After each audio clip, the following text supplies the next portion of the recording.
শক্তিশালী একটি অ্যাডাপ্টার, অনেক ভালো মানের, যেটি ভালো ব্র্যান্ডের একটি অ্যাডাপ্টার। সেটি 6 আমাদের দেশে সেটি বাহির থেকে বেশি আসে, দেশে সেটি তৈরি হয় না, বাহিরের সেগুলো।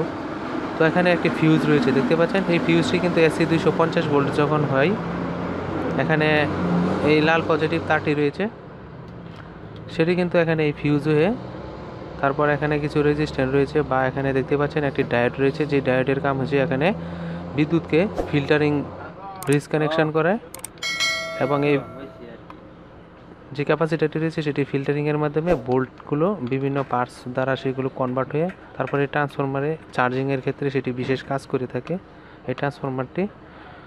আর এখানে যে এসি 250 ভোল্ট বিদ্যুৎটি এখানে ফিউজ হয়ে, তারপর এখানে দেখতে পাচ্ছেন কিছু পিএফ রয়েছে।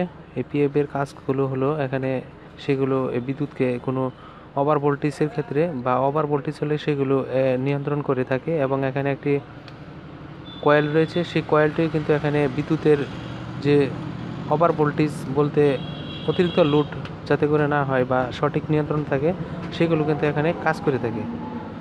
তো এখানে একটি কয়েল রয়েছে এবং এখানে একটি লাইন কয়েল রয়েছে। তারপর কিন্তু সেগুলো বিদ্যুৎগুলো এই এখানে যে 4 টার্মিনালের একটি রেকটিফায়ার রয়েছে, সেটি সব অ্যাডাপ্টার বা চার্জিংয়ে থাকে না, সেগুলো আপনারা হয়তো দেখেছেন অনেকেই। তো এটির মাধ্যমে কিন্তু সেখানে বিদ্যুৎটি ট্রান্সফার করার পরে বিভিন্ন এখানে আইসি রয়েছে এবং ছোটো ছোটো এসএমটি কিছু রেজিস্ট্যান্ট বা ট্রানজিস্টর রয়েছে, সেগুলো এখানে কাজ রয়েছে। আর এখানে আরও কিছু কাজ রয়েছে দেখতে পাচ্ছেন, সেগুলো কিন্তু ভালো ভোল্টের ক্ষেত্রে সেটি নন পোলার পিএফ, এগুলো এসি ডিসি কারেন্টগুলো নিয়ন্ত্রণ করে থাকে। আর এখানে ক্যাপাসিটার, আর তারপরে এখানে আরেকটি ট্রানজিস্টর রয়েছে বা এই এখানে রেজিস্ট্যান্স রয়েছে। মোট কথা এখানে টোটালি এক এক পার্টসে এক এক কাজ করে থাকে, ভোল্টগুলো নিয়ন্ত্রণ করার চেষ্টা করে। আর এখানে যে ট্রান্সফরমারটি মসফেট বলা হয়, এই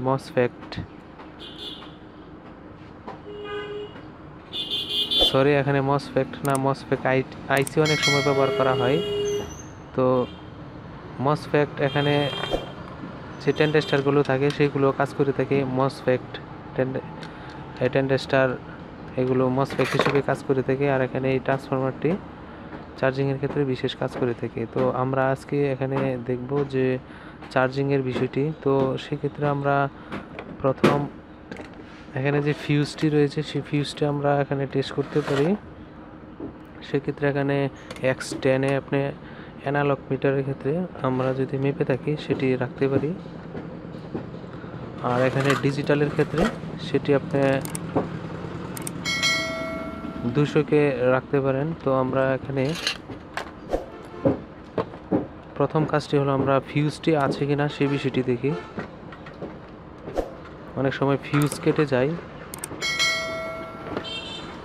তো আমরা মিটারে লক্ষ্য করব, আপনারা সেটি মিটারে লক্ষ্য করবেন। এখানে এসির যে লাইনটি রয়েছে,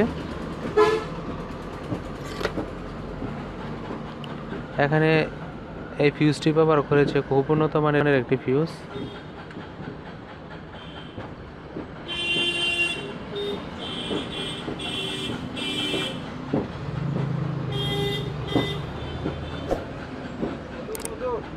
তো এখানে আমরা ফিউজটি কিন্তু ভালো পেয়েছি, অলরেডি দেখতে পাচ্ছেন যেটি জিরোতে র্যাঙ্কস দেখাচ্ছে।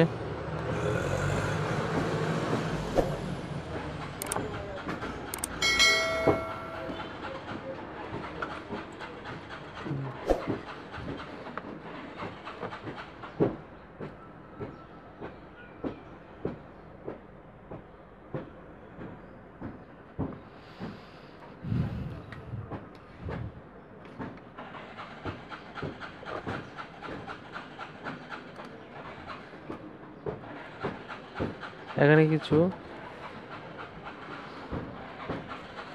দেখতে পাচ্ছেন কিছু পিএফ রয়েছে, সেই পিএফগুলো কিন্তু এসির ক্ষেত্রে ভালো কাজ করে, নিয়ন্ত্রণ করার চেষ্টা করে, সেগুলো আমরা এখানে ভালো পেলাম।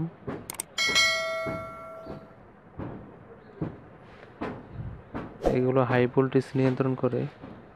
আর এখানে লাইন কয়েল রয়েছে।